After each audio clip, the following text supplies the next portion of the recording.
News 18 के social media platform पर आपका स्वागत है। मैं आपके साथ साइमा परवीन। हिमाचल प्रदेश में आफत की बारिश ने जो तबाही मचाई है, उसने जनजीवन को बुरी तरह झकझोर कर रख दिया है। मंडी, थुनाग, सराज, पद्धर और अब चंबा तक हर जगह से तबाही की तस्वीरें सामने आ रही हैं। 30 जून को जो आसमानी कहर टूटा, उसका असर अब तक बना हुआ है। थुनाग 5 दिन तक दुनिया से कटा रहा। सैकड़ों परिवार राहत शिविरों में है और एनडीआरएफ से लेकर सेना तक राहत और बचाव कार्य में जुटी है। मंडी की सांसद कंगना रनौत अब दौरे पर पहुंची है, लेकिन राजनीतिक बयानबाजी अब भी तेज है। इस बीच चंबा और पद्धर में भी दोबारा बादल फटने से खतरा और बढ़ गया है। देखिए इस त्रासदी की पूरी रिपोर्ट।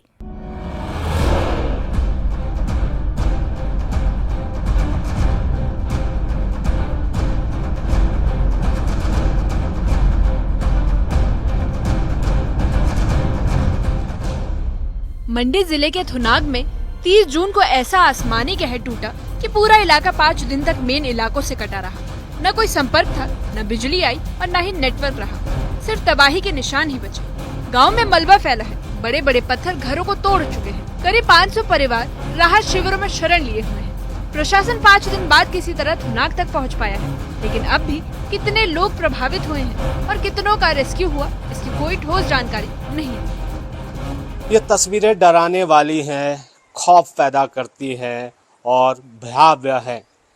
क्या बताएं, क्या दिखाएं, कुछ समझ में नहीं आ रहा है।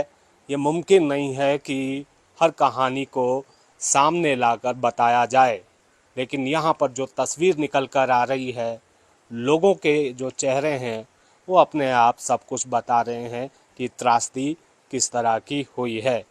सैकड़ों लोग बेघर हो गए हैं, बहुत सारे लोग लापता हैं, अपनों की तलाश में लोग जुटे हुए हैं। जगह जगह जो है ठोकरें भी खा रहे हैं, मदद का इंतज़ार कर रहे हैं, लेकिन यहाँ पर तो तस्वीर कुछ ऐसी बन पाई है कि मरने के बाद जो अंतिम संस्कार होता है, जिस शमशान पर अंतिम संस्कार होता है, वो शमशान भी थुनाग में बचा नहीं है। इस आपदा में मंडी का थुनाग अकेला नहीं है। सराज और जंजैहली में भी बाढ़ और भूस्खलन ने ऐसा कहर बरपाया कि जिंदगी थम गई। पानी के तेज बहाव ने खेत खलिहान, रास्ते और घर सब बहा दिए। कई लोग लापता हैं और सैकड़ों का सब कुछ उजड़ चुका है। प्रशासन राहत पहुंचाने में लगा हुआ है, लेकिन तबाही इतनी बड़ी है कि कोई मदद काम नहीं लग रही। यहाँ लोग अब भी खुद को सुरक्षित मानने की स्थिति में नहीं है। आपदा की मार झेल रहे इन गाँव में अब नेताओं का दौरा भी शुरू हो चुका है। नेता प्रतिपक्ष जयराम ठाकुर और कैबिनेट मंत्री विक्रमादित्य सिंह थुनाग और सराज पहुंचे। उन्होंने वहां पहुंचकर हालात का जायजा लिया और लोगों से मुलाकात कर उनका दुख साझा किया। हालांकि इस दौरान सियासत भी झलकी, एक दूसरे पर सवाल और जवाब का दौर चलता रहा। कितना नुकसान हुआ है अभी तक? आप अलग अलग लोगों से मिले हैं, प्रभावितों से, क्या कह रहे हैं, किस तरह की जरूरतें हैं लोगों को? निश्चित तौर से बहुत भयंकर आपदा इस बारी कॉन्सेंट्रेटेड रूप से जो है वो सिराज में और कुछ पॉकेट्स नाचन के, जो मंडी जिला का ही हिस्सा है, वहाँ पर हुआ है। तो यहाँ पर मैं समझता हूँ कि हर नाला यहाँ पे क्षतिग्रस्त है और नालों के साथ साथ निश्चित तौर से जो उसमें हैबिटेशंस है, सेटलमेंट्स है, गांव है या कोई कमर्शियल इस्टेब्लिशमेंट्स है, वो भी पूरे तरीके से डैमेज हो गई है। जो ये हमारा मुख्य क्षेत्र है थुनाग का, यहाँ के बाज़ार लगातार, ये मुझे लगता है कि तीसरी बार ऐसा हो रहा है। 2 और 3 बार मैं यहाँ पर आया हूँ। दो बारी पहले भी 2022 में भी ऐसा हुआ और 2023 में भी ऐसा हुआ। तो ये बहुत चिंता का विषय है और इसमें हम पहला तो हमारी प्राथमिकता यही है कि सड़क मार्ग जो है उसको बहाली उसकी करी जाए। उसके लिए हम पूरा प्रयास कर रहे हैं। हमारी मशीन्स डिपार्टमेंट की पूरी मजबूती से लगी हुई है, जेसीबी मशीन्स है, पोकलेन मशीन्स है और हम पूरा प्रयास कर रहे हैं कि कनेक्टिविटी यहाँ तक तो जुड़ जाए, यहाँ से आगे भी जंजैहली तक जल्दी से जल्दी जुड़े। हम सरकार को बार बार कह रहे हैं कि बहुत बड़ा नुकसान हुआ, ये अप्रत्याशित है, अनएक्सपेक्टेड है, दिस नेवर हैपेंड बिफोर, ये भी हमने कहा। लेकिन मुझे लग रहा था, शायद कुछ लोगों को लग रहा था कि ये रूटीन की चीज़ है, हर बार होती है, बरसात में होती है, लेकिन आज मंत्री जी आकर के इसको खुद देख करके जा रहे हैं और वो खुद महसूस कर रहे हैं कि ये नुकसान बहुत ज़्यादा नुकसान है और पूरा थुनाग बाज़ार को रिहेबिलिटेट करना पड़ेगा। पूरे गांव हमको शिफ्ट करने पड़ेंगे। गुंजाइश ही नहीं रह गई वहाँ पर गांव में किसी आदमी को रहने की तो बात छोड़िए, जाने की वहाँ पर गुंजाइश नहीं रह गई। ये स्थिति बन गई है। कि इसको इस तरह से ना देखा जाए कि ये किसी और राजनीतिक दल के किसी विधायक का क्षेत्र है। ये प्रदेश का हिस्सा है। प्रदेश के हिस्से में तबाही हुई है। थुनाग में, हमारे जंजैहली में, हमारी बाखली में, हमारे कुकड़ा में, पूरे इलाके में, लंबा थाच में, जरोड़ में, बक्सियाड़ में, शरण में, सब जगह तबाही हुई। तो इसको बहुत बड़े स्केल पर देखने की आवश्यकता है। थुनाग और जंजैहली में सेना, एनडीआरएफ और एसडीआरएफ ने राहत और बचाव का मोर्चा संभाल रखा है। बीमार महिलाओं को पालकी में उठाकर 10 किलोमीटर पैदल चलकर सड़क तक लाया गया, फिर गाड़ी से अस्पताल पहुंचाया गया। जवानों ने अपने कंधों पर राशन और राहत सामग्री लेकर दुर्गम इलाकों में पहुंचे। हमारे मेन बाज़ार की बात करूँ मैं तो हमारे घर आमने सामने ही पड़ता है। मतलब जो जहाँ से मेन जो ये पूरा आया है ना, तो वो हमारी मेन रोड है। अच्छा, ये वाला मेन रोड था? हाँ जी, हमारा मेन रोड है ये प्रॉपर। अगर इसकी तस्वीर है, बिल्कुल ब्लैक, मतलब अच्छी रोड है, ये पूरी पक्की रोड है। ऐसा नहीं कि कोई कच्ची रोड थी, मतलब पक्की रोड है। तो जब हम लोग थे, जब बारिश हो रही है तो छोटा सा नाला है हमारा जो बहता है नॉर्मल सा, तो हमको लगा कि नहीं जल स्तर बढ़ा है तो उस वजह से शायद रोड में आ रहा है पानी।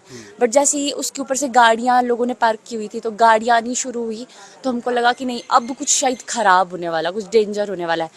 आज सामने ही पड़ता है हमारा घर, आमने सामने है, तो आवाज़ तक नहीं जा रही थी, इतना शोर था। कभी नहीं देखा है सामने। इतने हो गए 60 साल के, हमने एक नाला नहीं देखा हमें ऐसे आना। अभी पहली बार हो गया ऐसा। जमीन भी सारे हो गए खत्म, बगीचे बगीचे सारे हो गए खत्म। आप लोग कहाँ थे उस वक्त? यहीं थे घर? नहीं, उस वक्त हम दूसरे घर में थे। अच्छा, दूसरा घर है हाँ अभी? जी। तो बाकी ये सारे मकान इधर से हमारी फैमिली के पूरे तहस नहस हो गए। मृत्यु हुई आपके परिवार में? मेरे परिवार में चाचा जी एक्सपायर हुई। कैसे? जब निकालते टाइम जी वो आगे गिरे, वो थोड़े, फिर गिरने के बाद उनको वहीं पर खत्म हो गई। सांसद कंगना रनौत अब मंडी पहुंच चुकी हैं। उन्होंने थुनाग और सराज के बाढ़ प्रभावित इलाकों का दौरा किया, लोगों से बात की और राहत कार्यों की समीक्षा की। इसी बीच कंगना रनौत ने कहा कि प्रशासन काम में लगा हुआ है और बहुत पीड़ित के साथ है। उनके इस दौरे को लेकर सियासी हलकों में चर्चा रही, क्योंकि बीते दिनों उन पर गायब रहने का आरोप लगा हुआ था। अब उनका ये दौरा विरोधियों के लिए जवाब बन गया है। ना जी, आपने आंकलन किया, पहली प्रतिक्रिया आपकी इस त्रासदी पर? बहुत ही दुख हुआ और पूरी तरह से एक तरह से झंझोड़ के रख देने वाली त्रासदी हुई है। सारी नदी का पानी जो है लोगों के घर बस्तियां सब बहा के ले गया, तो लोग भी बह गए, लोग भी लापता हैं, बच्चे लापता हैं। तो एक तरह से बहुत ही एक संकट हम पे आ पड़ा है।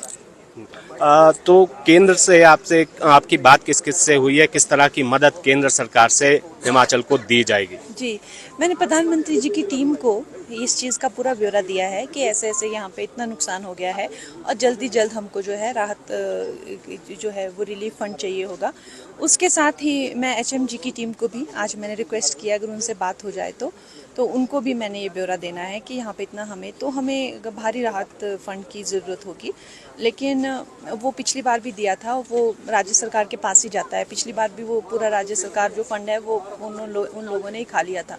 तो इस बार हम लोग ये चाहेंगे कि कहीं ना कहीं केंद्र सरकार इसके एग्जीक्यूशन में खुद भी लोगों तक पहुंचना चाहिए। जिनके जन माल धन की हानि हुई है उन तक पहुंचना चाहिए, नहीं तो राज्य सरकार तो लोगों तक नहीं पहुंचने देगी। इस त्रासदी के बीच चंबा जिले के चुराह इलाके में बादल फट गया।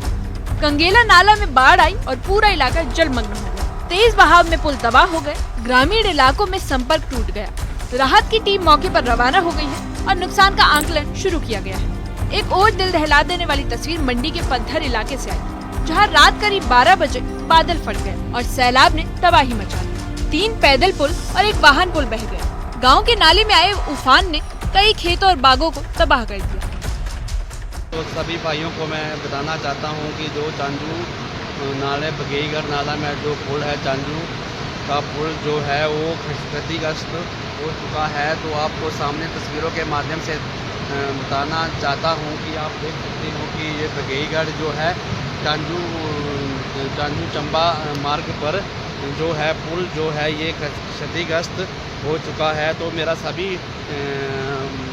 देशवासियों से, लोकल बंदों से, मेरा सभी भाइयों से हाथ जोड़कर विनती है कि इसकी ओर आने की ओर से ध्यान दें कि काफ़ी जो है पुल जो है चांजू का पुल जो है चांजू रोड पे जो बघेईगढ़ मान्य का पुल है वो जो है टूट चुका है। इस वक्त हिमाचल प्रदेश के कई जिले प्राकृतिक कहर की चपेट में हैं। एक ओर जहां राहत और बचाव कार्य जारी है, वहीं दूसरी ओर मौसम की दोबारा मार का खतरा टला नहीं है। एनडीआरएफ, सेना और प्रशासन लगातार जुटे हुए हैं, लेकिन दुर्गम इलाकों तक पहुंचना अब भी एक चुनौती बना हुआ है। ऐसे में जरूरत है सतर्कता की, एकजुटता की और उस जज्बे की जो हर आपदा में हिमाचल की रूह बनकर उभरता है।